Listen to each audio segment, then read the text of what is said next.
नवरात्र में 9 दिनों की पूजा अब अंतिम पड़ाव पे आ गई है। आपको हवन कब करना है, विसर्जन कब करना है, अष्टमी नवमी वाले पारण कब करेंगे, ये सारी विधि इस वीडियो में जानेंगे। तो वीडियो बहुत इंपॉर्टेंट है दोस्तों, क्योंकि 9 दिनों की आपकी इतनी मेहनत के बाद जो हवन की तिथि होती है उसमें छोटी छोटी बातों का बहुत ध्यान रखा जाता है।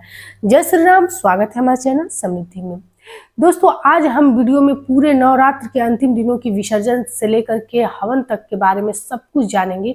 कन्या न मिले तो किस प्रकार से हम पूजा पाठ करके कन्या पूजन का पूरा फल पाएंगे, हवन में किन किन छोटी छोटी बातों का ध्यान रखें, पुरोहित न मिले तो स्वयं से ही हवन, छोटा ही हवन आप लोग किस प्रकार से कर सकते हैं। तो चलिए वीडियो को आगे बढ़ाते हैं। सबसे पहले बता दूं, आज इस बार नवरात्र में किसी भी तिथि को लेकर के कोई टेंशन नहीं है। दोस्तों देखिए, जो लोग चढ़ती उतरती का व्रत रखते हैं वो लोग 16 अप्रैल मंगलवार को व्रत रखेंगे अष्टमी तिथि का। आज ही के दिन आप लोग चाहें तो कन्या पूजन भी कर सकते हैं, और आप लोग कन्या पूजन भी कर सकते हैं और हवन भी कर सकते हैं। और जो लोग नौमी तिथि का व्रत रहते हैं, मतलब कि 9 दिनों का व्रत रहते हैं, वो लोग 17 अप्रैल दिन बुधवार को कन्या पूजन भी करेंगे और अपने घर में हवन भी करेंगे। तो सारी चीजें एक एक करके मैं आप लोग को बताऊंगी, इसलिए आप लोग एकदम घबराइएगा मत, क्योंकि इन्हीं छोटी छोटी बातों के द्वारा कहा जाता है कि हवन के बिना भगवान को पूजा शीघ्र फल लाभ भी देता है और भगवान को भोग तुरंत पहुंचता है। वैसे तो आप लोग जो अपने मंदिर में भोग लगाते हैं उसके महक से ही भगवान तृप्त हो जाते हैं, भगवान के पास आपकी पूजा पहुंच जाती है, लेकिन हवन को कहा जाता है कि तत्काल लाभ देता है, तत्काल प्रभावशील होता है। इसलिए आप लोग देखेंगे कि किसी भी छोटे बड़े पूजा में हवन अवश्य किया जाता है। दोस्तों कलश विसर्जन के लिए आप लोग को किस दिन उत्तम रहेगा ये भी इस वीडियो में जानेंगे। तो चलिए वीडियो को आगे बढ़ाते हैं। दोस्तों देखिए, 16 अप्रैल को आप लोग अष्टमी तिथि वाले जो लोग व्रत रहेंगे, और 17 अप्रैल को जो लोग अष्टमी तिथि या नौमी तिथि जिस दिन आप लोग कन्या पूजन करें, कन्या यदि नहीं मिलती है आप लोग तो क्या करें, सबसे पहले माता को भोग लगाएं और 9 प्लेट में जो भी पूरी हलवा चना आप लोग बनाए हैं वो चीज 9 प्लेट में आप लोग निकाल दें। और इसके बाद से आप लोग थोड़ी देर बैठिए और कहिए, हे माता आके आपने नए स्वरूप में हमारा भोग लगाएं, और वहीं बैठिए। 5 मिनट बाद इन चीजों को इकट्ठा करके और आप गौ को ले जाकर के खिला दीजिए। दोस्तों कहा जाता है कि गौ में 33 करोड़ देवी देवता रहते हैं, इसलिए आपको कोई टेंशन लेने की जरूरत नहीं है, क्योंकि उनके में 33 करोड़ देवी देवता रहते हैं और आपकी संपूर्ण पूजा वही पूर्ण हो जाएगी। कन्या पूजन का संपूर्ण लाभ मिलेगा।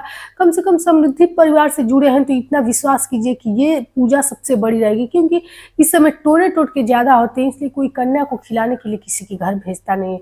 इसलिए आप लोग परेशान मत होइए। जो लोग अष्टमी तिथि का और चढ़ती उतरती का व्रत रहते हैं और जो लोग 9 दिनों का व्रत रहते हैं वो भी ये चीज करके माता की कृपा प्राप्त कर सकते हैं। दूसरी चीज, हवन। हवन कैसे आप लोग को करना है, तो देखिए दोस्तों, किसी भी पूजा हो, छोटी पूजा हो या बड़ी पूजा हो, देखिए अपने दुख को खत्म करना है तो आप लोगों को मेहनत तो करना ही पड़ेगा। चाहे आप लोग शारीरिक मेहनत करें, चाहे आध्यात्मिक मेहनत करके माता को थोड़ा समय दे करके, माता के लिए थोड़ा अपना तन मन ध्यान लगा करके आप लोग मेहनत करें, लेकिन करना तो पड़ेगा ही, तभी जाकर के आप लोग के सारे कष्ट कटेंगे। पहले के ऋषि मुनि थे, अपने तपस्या के बल पे भगवान को बुला लेते थे। तो हमारे में उतनी शक्ति तो नहीं कि हम तपस्या कर सके, लेकिन हाँ इतना कर सकते हैं कि जिससे हमारी समस्याओं को माता खत्म कर सके, क्योंकि तपस्या में इतनी शक्ति होती है कि विपत्तियां तो हर लोगों पे आती हैं। राम पे भी विपत्तियां आई थी, लेकिन हनुमान जी ने उनकी विपत्तियों को काट रखा था। फिर हम तो इंसान हैं, हमारी विपत्तियां तो माता के लिए कुछ भी नहीं है। हवन के लिए दोस्तों आप लोग कुछ मत कीजिए, एक उपला लीजिए और आम की छोटी छोटी लकड़ियों को तोड़ करके उस पर रख लीजिए, कपूर रख लीजिए और उसको जला दीजिए। इसके बाद से आम का पल्लो मिल जाए तो ठीक है, नहीं तो घी ले करके एक कटोरी में और चम्मच के द्वारा आप लोग सबसे पहले आप लोग जहाँ पे हवन करें वहाँ पे रोरी अक्षत कुमकुम लगा करके हवन कर ले, मतलब पूजा कर ले, कुछ मीठा चढ़ा दे। इसके बाद से नाम गोत्र स्थान बोल के संकल्प वहाँ एक का सिक्का लेकर के हाथ में अवश्य छुड़ाया जाता है, जिससे कि लगे कि आपके घर में, आपके छत के नीचे जो पूजा हो रही है वो आपके द्वारा आपके कष्टों को दूर करने के लिए आप स्वयं कर रहे हैं। इसके बाद से आप लोग 9 ग्रह को नाम जानते हैं तो बोल करके आहुति दे सकते हैं, या फिर से 9 ग्रह शांति नमः स्वाहा बोल के आप लोग ऐसा भी कर सकते हैं। उसके बाद से माता के 9 स्वरूपों का नाम लेकर के हवन कर लीजिए। आप लोग यदि कोई मंत्र जानते हैं, जिस मंत्र को आप लोगों ने 9 दिन जपा है, वो भी करके हवन कर सकते हैं, या फिर से आप लोग अपने माता का नाम लेकर के और सिर्फ हवन करके भी छोड़ सकते हैं।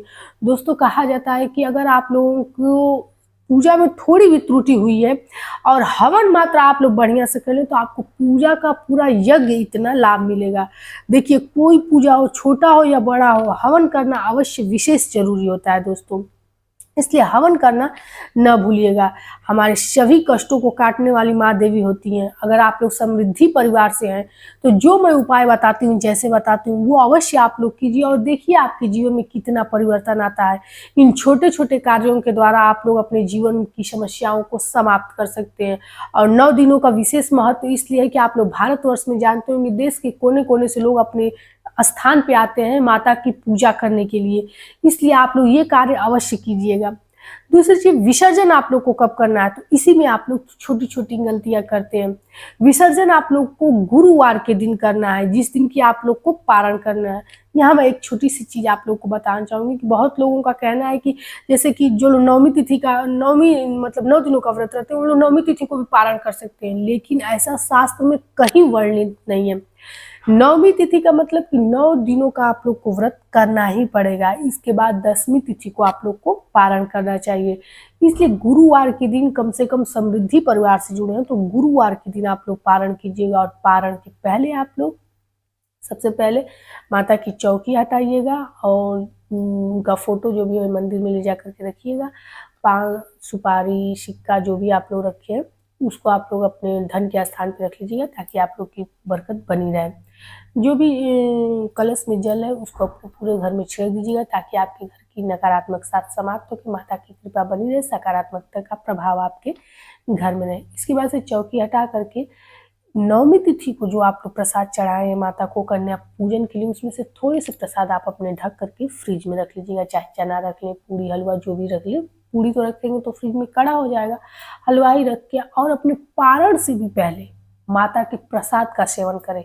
इसके बाद से पारण करने से भी पहले आप लोग को सीधा कच्चा सीधा ब्राह्मण को दान देने के लिए अवश्य निकाल लें।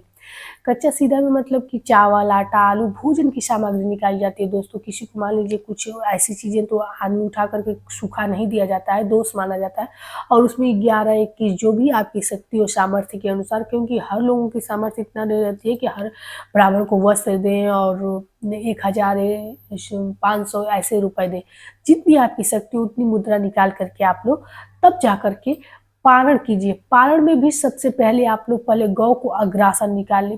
कोई भी व्रत आप करें दुनिया में, हिंदू में आप लोग कोई भी व्रत करें, अग्रासन निकाले बिना पारण हो ही नहीं सकता आपका पूर्ण। इसलिए गौ को अग्रासन अवश्य निकालें और अग्रासन दे करके स्वयं ग्रहण करें।